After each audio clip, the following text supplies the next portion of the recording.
Hello and welcome to the table, Baldurs Gate and DND friends. Grab your favorite drink and settle in, as today's video will feature a special mod showcase and character build. This video we will create Yeneffer from The Witcher and go through all 12 levels of the modded class Circle of StormChasers from the Baldurs Gate 3 mod Nexus. Huge credits to the mod author, Habsglimt. Apologies if I may have mispronounced your name, friend, for bringing this class to life in the game. And as for roleplay clarification, yes, I know technically for all of you Witcher fans out there, Yennefer is a sorceress, but also with this mod showcase, I think it would be best to create Yennefer for this class specifically, as it really fits the theme of her having a very chaotic nature to her magic, and also in the games and books she does primarily utilize mostly lightning magic, even though she is proficient with other forms of magic as well. The mod author goes into more detail with their custom class, to quote them. This homebrew Druid subclass was created from the ground up by this rock I found, and takes inspiration from the Fury Druid subclass in Pillars of Eternity 2 Deadfire. It feels a certain nature's fury, quote-unquote niche, that I've yet to encounter in 5th edition's Druids, so I figured it would make a nice addition to Baldur's Gate 3's selection of storm-themed subclasses. And specifically for the class description itself, the Circle of StormChasers is made up of boisterous, braggadocious, and fiercely competitive druids charged with reforging the destructive forces of nature into a tool better suited for protecting it. As such, they rarely form tight-knit communities and are generally content working as guides on seafaring vessels, communing with the elemental planes, or most commonly calling down primal retribution on polluters and trophy hunters. So based off the description from the mod author on the features, which I will go into more detail in the later parts of the video, this is a class where you are harnessing the power of literal storms for a very high damage caster build. I do want to showcase all 12 levels of this class, no multi-classing, just pure leveling as a Circle of StormChaser Druid. But then afterwards, in the separate videos, I do want to multi-class and see how well this class will synergize with other classes, both vanilla and modded, and if this subclass could really pair well for like other role-playing-esque characters. And, well, side note, I do have some in mind, as with my previous videos of Shin Hati from Star Wars. We could probably make a Sith Lord character with this class paired with the Jedi subclass, but also I don't want to get too ahead of myself. I'm already really excited to be showcasing this class to all of you right now, and I do know there are a lot of you out there who are min-maxer character optimization, totally on board with that too, but also I'm more so of someone creating roleplay-esque characters, something that's just unique and also for fun too. But at the same time, it's totally valid if you guys are really into seeing like how good this class's min-maxing was. Plus, also I want to hear your thoughts on this class, honest opinions too, if it's something that fits your playstyle, and also what classes would you want this to multi-class into. Now, as a side note, I know this class is technically from a different game universe, but also at the same time, I think it's a class that could very much fit into the Baldur's Gate class system, and also like I was mentioning before too, it could definitely pair well, synergize, and multi-class with the vanilla classes, and of course with the other modded classes as well, for some very ridiculously overpowered builds. Also, speaking of mods, I will add my mod list in the pinned comments as well as links to them, plus the Baldur's Gate 3 mod manager, which I highly recommend using to get everything working smoothly together. I will briefly mention some of the other mods in my list, such as the Fantastical Multiverse mod, which adds a huge amount of new races for different kinds of character builds. Now, even though I am playing with a whole bunch of mods, you can still make this build fitting the theme just with the mod itself, and also keeping with just primarily Baldur's Gate 3 vanilla options. And like I said, even though I got a whole bunch of mods in my personal playthroughs, this is all just for fun, and they are options if you are interested in adding them and playing as these types of characters yourself. Now, on to the beginning part of this character build. I do know technically Yennefer is a human, but also we can definitely bend the rules and say she can be part elf, and to really just make things even more wild and creative, with the Fantastical Multiverse mod, which, like I said before, adds a whole bunch of different D&D races to the game for you to play as. I'm going to pick Eladrin for this character build, which Eladrin are elves of the Feywild, realm of perilous beauty and boundless magic, and the boundless magic part is what I really like most about this race. The fact that you have like a whole bunch of different features to go along with it too, such as a bonus action of Face Step. You can magically teleport up to 30 feet to an unoccupied space that you can see, as well as Seasonal Embrace.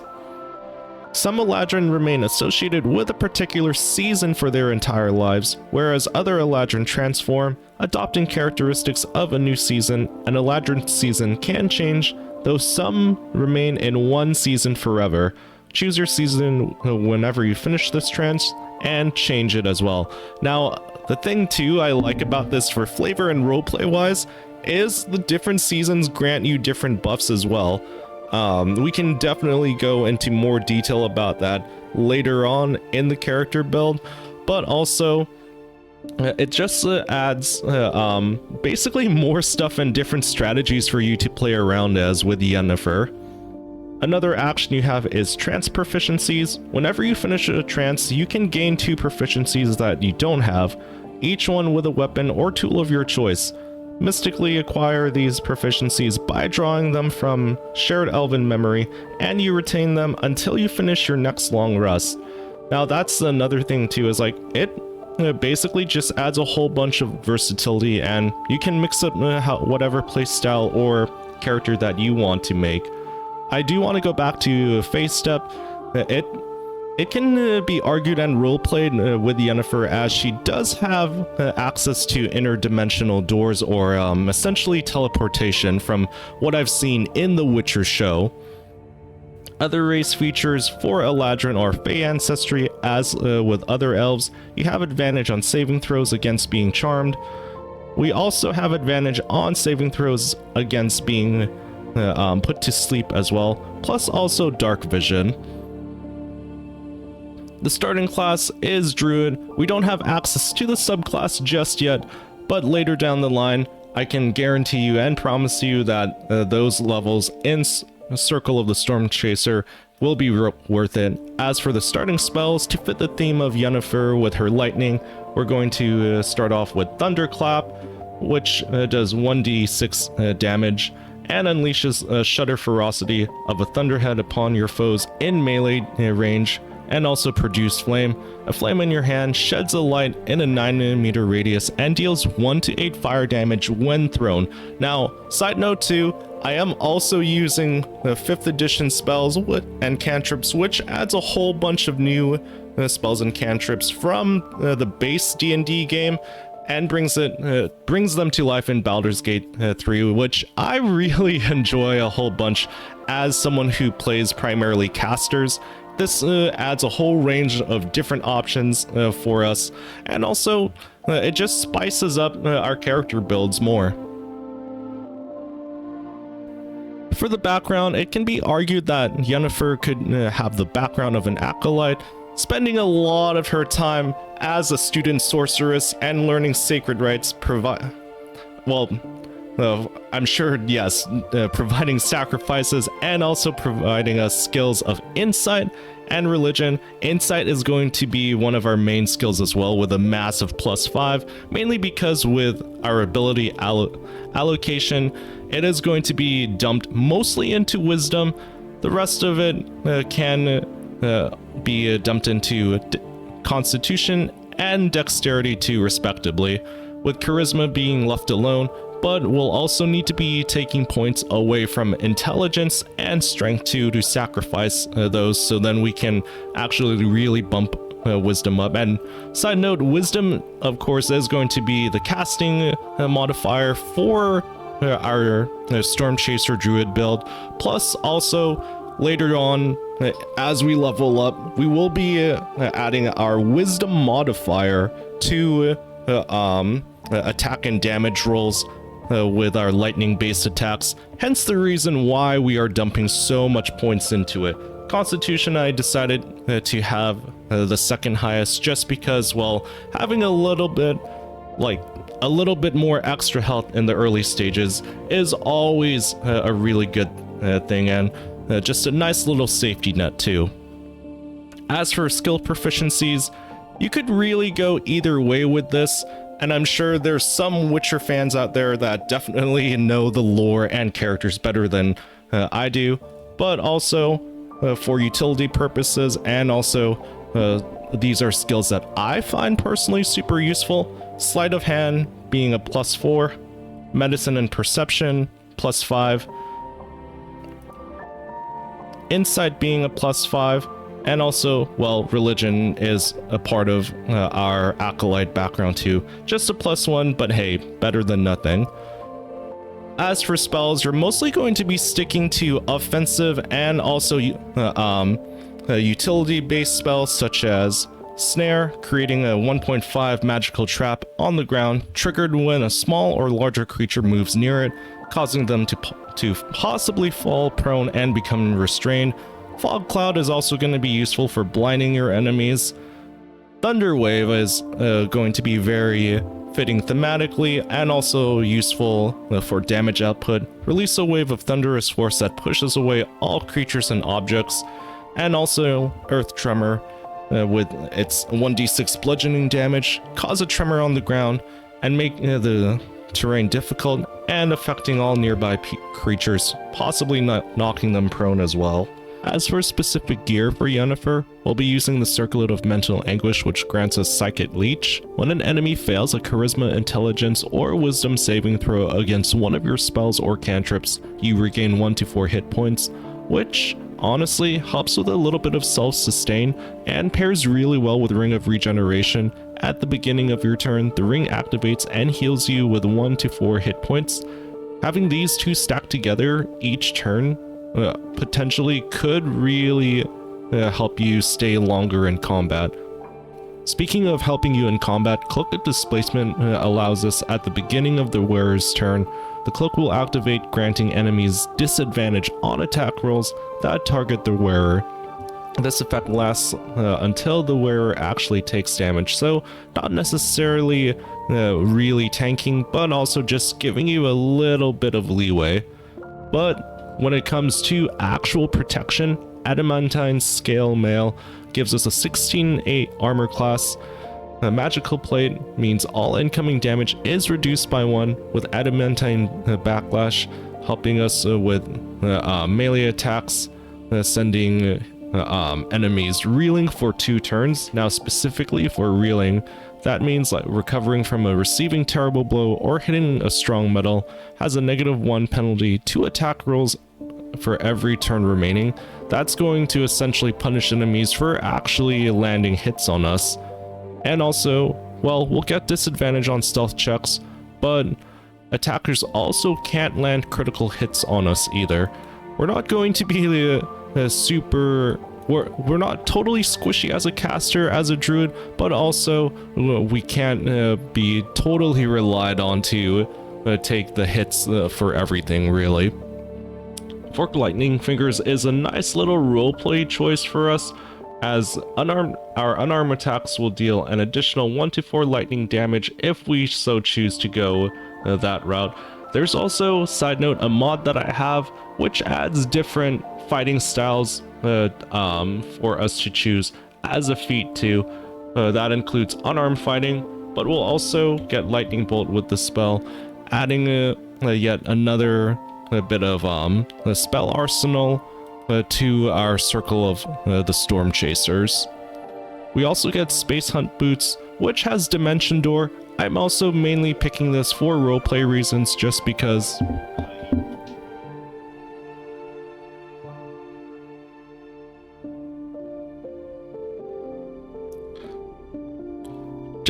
with Dimension Door, teleport not just yourself but also an adjacent ally to a place you can see. It's kind of like a little get out of jail free card. The ally cannot be larger than medium, and also that's the thing too, is Yennefer does have access to teleportation magic in the actual Witcher games.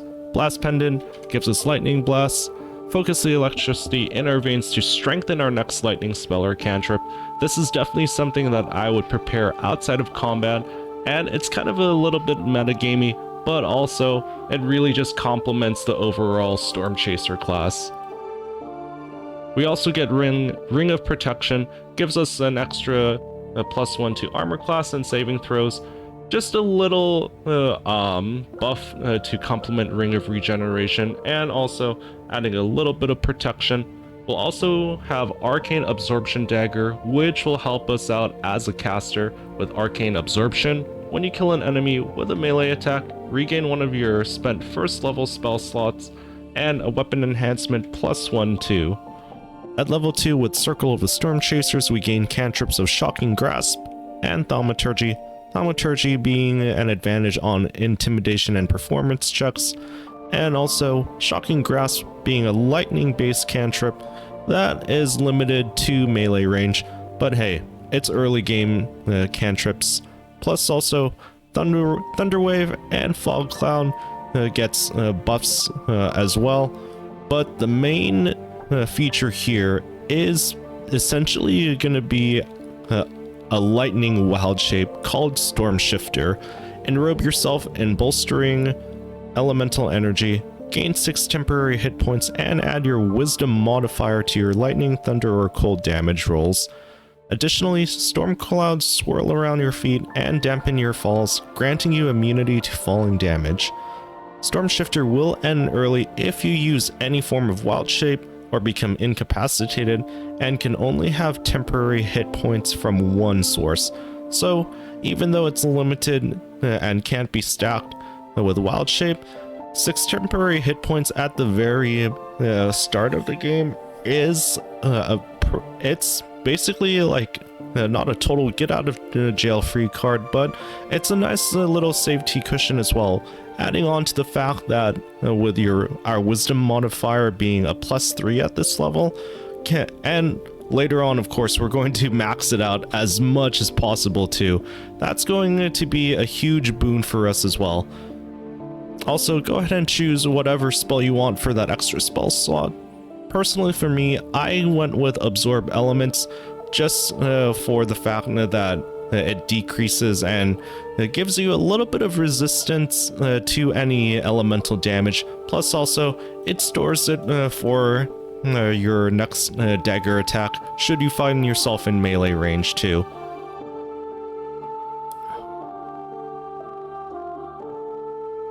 But yeah, as for Thunderwave and Fog Cloud, Fog Cloud, it just makes things more heavily obscured, and also Thunderwave damage is increased as well. At level 3, you gain some spell slots, plus also you gain extra features too, like Misty Step, and also Shatter as well. Shatter being damage to all creatures and objects in an area, and creatures of inorganic material, such as stone, have disadvantage on saving throws.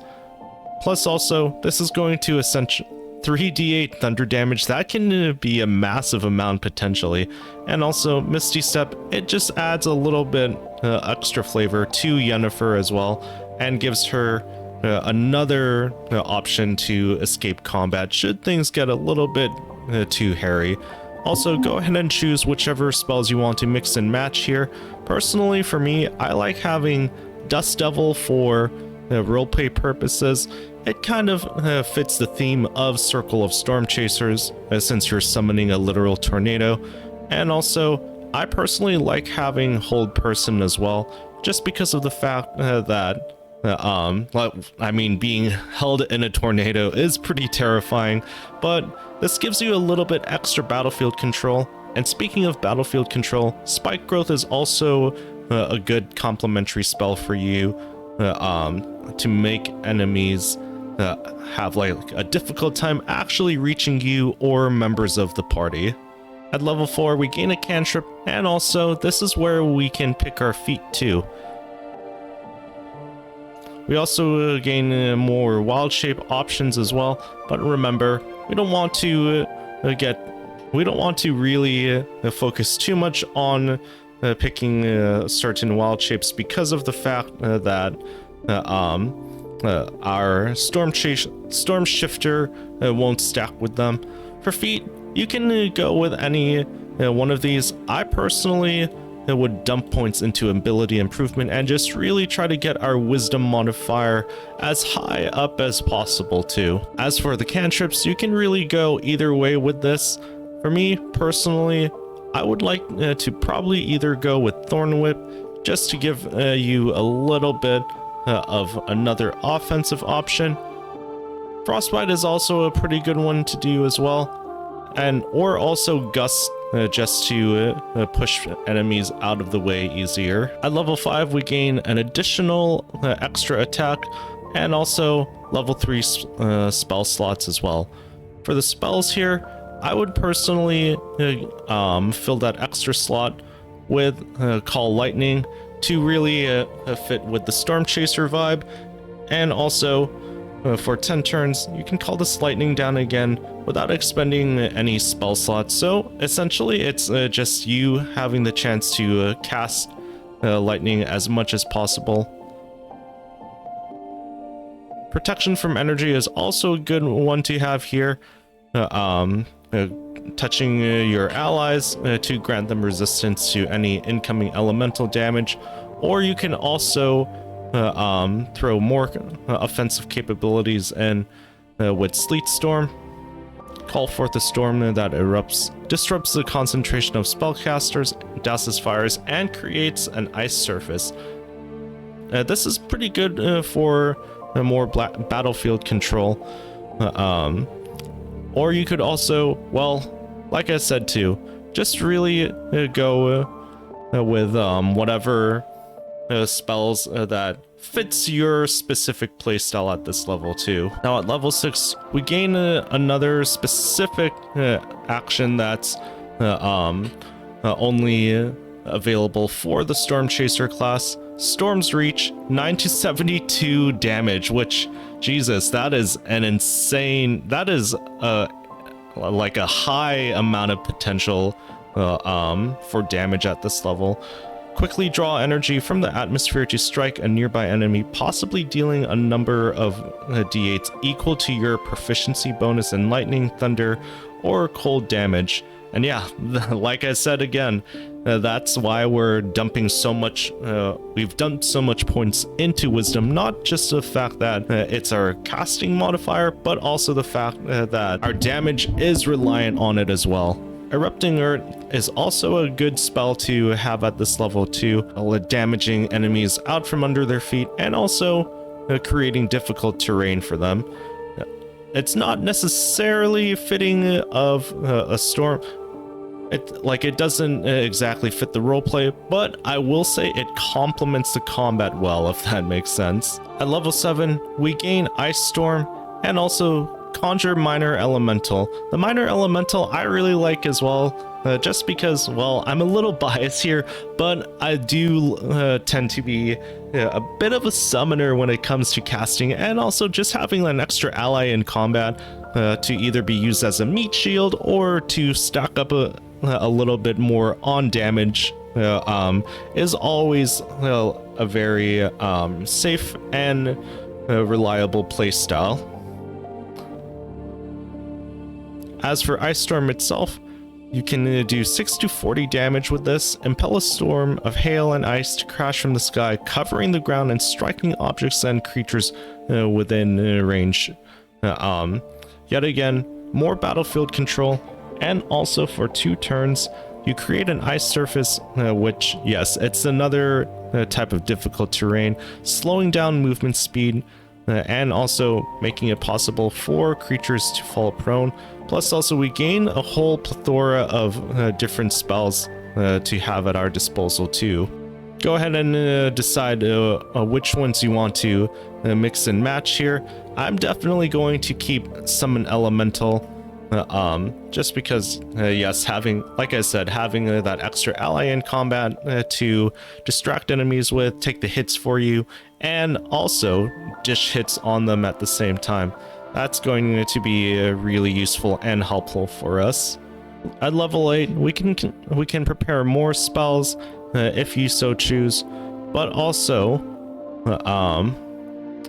actually, I think I might replace Confusion with Conjure Woodland Being. Basically, and yeah, I know technically they're not really like storm elementals, but hey, like I said,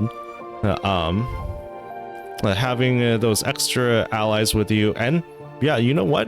Even though I did say this was going to be more of a damage dealer class, I'm going to say, like, you could essentially make it this like a damage caster slash summoner hybrid. For our feat here, to round out wisdom up to 20, we will choose Gift of the Gem Dragon, increasing either one of our stats by 1 to a maximum of 20. When you take damage from a creature within 3 meters of you, you can use your reaction to deal force damage and attempt to push the creature away. And I really like this too because of the fact that it kind of pairs well with our adamantine armor, plus also the fact that yes, I know I sound like a broken record, but adding that little extra safety net in case you actually do get hit in combat, or like an enemy lands a hit on you, you send them reeling with your adamantine armor, and also you can use your reaction to force them back and yeah, essentially punish them for landing a hit. And it is a very spiteful feat too. At level 9, we gain a spell, 2 more specific spells related to the Stormchaser class. Cone of Cold, 8 to 64 damage, make a flurry of frost, crisp air, and condensed snow crystals erupt from your hands. On spell save, targets will still take half damage. This is a very powerful area of effect spell, and it's kind of like you really unleashing like your insane fury on all of your enemies. And also Tornado here, 6 to 36 damage. A massive tornado appears and swirls in a 9-meter radius. Area is considered difficult terrain, and any creature that starts in its turn in there will take that 6 to 36 bludgeoning damage and be pulled 3 meters toward the center. I really like this as well. Yeah, these two are like major area of effect spells, and yes, giving you that extra battlefield control. I'm loving the progression of this class, honestly, and just having those extra abilities and spells to really like have total control on the battlefield. We gain additional spells that we can add to our roster here too. I'm half tempted to go with Conjure Elemental and really just adding more summon creatures to the battlefield to help us out, and also Planar Binding, target an otherworldly creature and attach its consciousness to your own. It will follow and fight for you as an ally, either celestial, elemental, fey, or fiend. I'm kind of leaning towards this just because, yeah, it's my own personal bias, but the summoner in me just loves having like different kinds of elemental beings under my control too.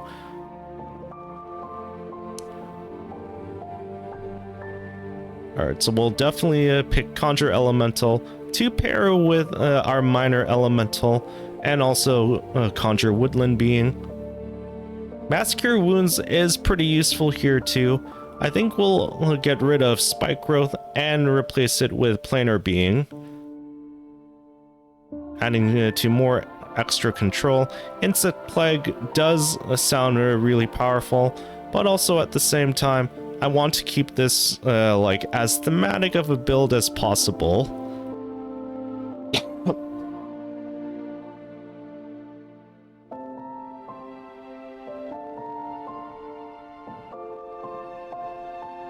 At level 10, we gain Improved Wild Strike, make 2 additional attacks after making an unarmed strike while in wild shape. I'm not entirely sure if this will stack with our Stormchaser form as well, but also, speaking of our Stormchaser form, Empowered Shift, your Storm Shift creates an even more powerful embodiment of Wrath of the Sky and Sea. All lightning, thunder, and cold damage you deal while Storm Shifted ignores any type of resistance and treats immunity as resistance.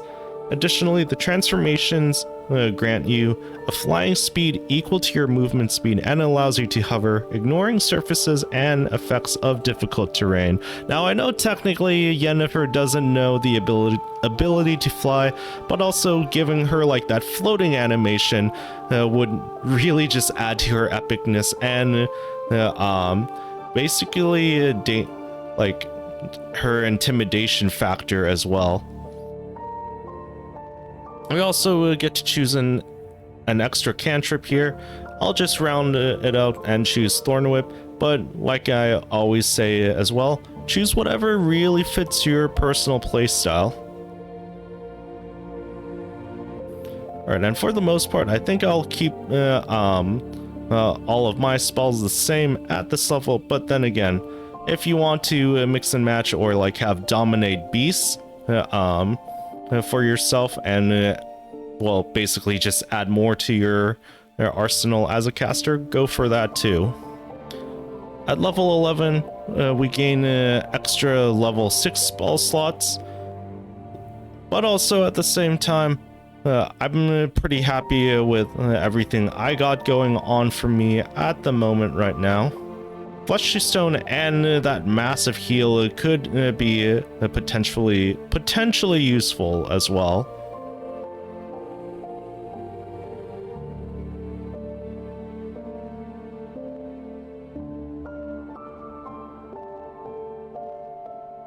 All right, and actually, you know what?